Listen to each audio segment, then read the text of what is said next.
രാത്രി ഏതാനും മണിക്കൂർ പെയ്ത കനത്ത മഴ. അർദ്ധരാത്രി മഴ ശമിച്ചു. പക്ഷേ രാവിലെ നഗരം കണ്ണു തുറന്നത് വെള്ളക്കെട്ടിലേക്കാണ്. തിരുവനന്തപുരത്തെക്കുറിച്ച് തന്നെയാണ് പറയാനുള്ളത്. മാസങ്ങളായി സ്മാർട്ട് റോഡ് നിർമ്മാണം തുടരുന്ന അട്ടക്കുളങ്ങര കിള്ളിപ്പാലം റോഡ് തോടായി. പണി പൂർത്തിയാകാത്ത ഓടകൾ നീരൊഴുക്കിന് തടസ്സമായി. കിള്ളിപ്പാലത്തെ സ്ഥിതിഗതികൾ വിവരിക്കും ആദിൽ പാലോട്.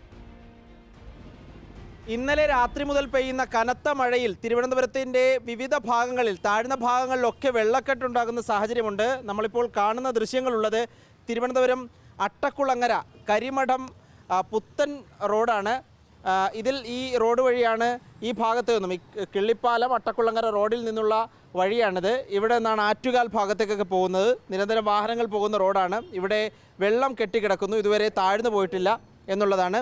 ഇവിടെ വൃത്തിയാക്കുന്നത് ഈ കടകളിലൊക്കെ വെള്ളം കയറിയിട്ടുണ്ട്. പരിസരത്തെ വീടുകളിലും വെള്ളം കയറിയിട്ടുണ്ട്. വെള്ളം ഇതുവരെ ഇറങ്ങിപ്പോയിട്ടില്ല എന്നുള്ളതാണ്. ചേട്ടാ, എത്ര മണിക്ക് വെള്ളം കയറി? രാത്രി 3 മണിക്ക് വെള്ളം കയറി. 3 മണിക്ക് വെള്ളം കയറിയിട്ട് ഞങ്ങൾ 4:30 മണിക്ക് വന്നപ്പോൾ എൻ്റെ കടയ്ക്കകത്ത് മൊത്തം വെള്ളം. സ്ക്രാപ്പിൻ്റെ കടയാണ്. സ്ക്രാപ്പിൻ്റെ കടയാണ്. അപ്പോൾ ഇവിടെ നോക്കിയപ്പോൾ മൊത്തം ഇത്രയ്ക്കും വെള്ളമുണ്ട്. ഇത്രയ്ക്കും വെള്ളം ഉണ്ടായിരുന്നു. പിന്നെ ഞാനങ്ങ് അടച്ചിട്ട് പോയി. പിന്നെ നേരം വെളുത്തതിന് ശേഷമാണ് ഞാൻ എൻ്റെ മോനും കൂടെ വന്ന് എല്ലാം കൂടി കുത്തി തുറന്ന് വൃത്തിയാക്കിക്കൊണ്ടിരിക്കുകയാണ് സാർ. ഇവിടെ ചെറിയ മഴ പെയ്താലും വെള്ളപ്പൊക്കം. നഷ്ടങ്ങളുണ്ടായി. 40 ആൾക്ക് പേപ്പർ പോയി. പേപ്പറിൽ നോട്ട് വെക്ക്.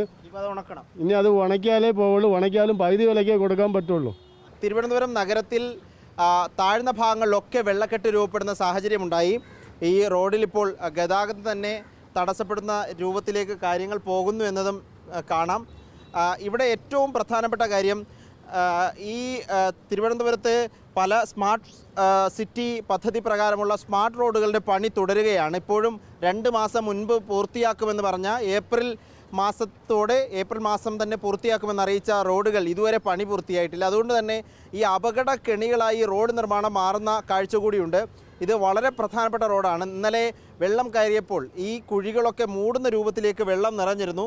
അങ്ങനെ വെള്ളം നിറഞ്ഞാൽ അബദ്ധവശാൽ ശ്രദ്ധിക്കാതെ ആളുകൾ വന്നിറങ്ങുന്ന സാഹചര്യവും അതൊരു വലിയ അപകടത്തിലേക്കൊക്കെ പോകുന്ന പശ്ചാത്തലമുണ്ട്. ഇവിടെ പ്രദേശവാസികളുണ്ട്. എന്താ ചേട്ടാ അവസ്ഥ? ചേട്ടാ, വലിയ കഷ്ടപ്പാടാണ് കേട്ടോ. ഇവിടെ വെള്ളക്കെട്ട് കാരണം ഒരു രക്ഷയില്ല ഇവിടെ പോകാനായിട്ട്.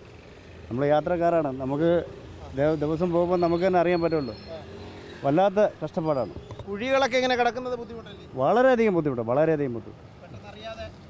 എന്താ ചെയ്യാൻ, ചെറിയ കുട്ടികളെ കൊണ്ടൊക്കെ വണ്ടികളൊക്കെ പോകുമ്പോൾ വളരെ സങ്കടമാണ്. രോഗങ്ങളുടെ സാഹചര്യമുണ്ട്. തീർച്ചയായിട്ടും 100%.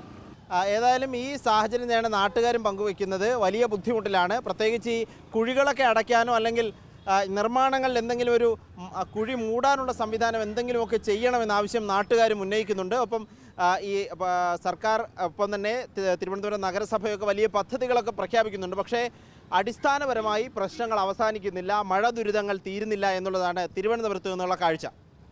ഓക്കെ ആദിൽ, ഒരു ചെറിയ മഴയിലാണ് ഇത് നമ്മൾ കാണുന്നത്. ഇനി നമുക്കൊന്ന് പോകണം. തിരുവനന്തപുരം എന്ന് പറയുമ്പോൾ ആദിൽ നിൽക്കുന്ന ഭാഗത്തേത് നമ്മൾ കണ്ടു കഴിഞ്ഞു. ഇനി മറ്റൊരു ഭാഗത്തേക്ക് നമുക്ക് പോകണം. വിഷ്ണു അവിടെ തയ്യാറാണ്. അതിലേക്ക്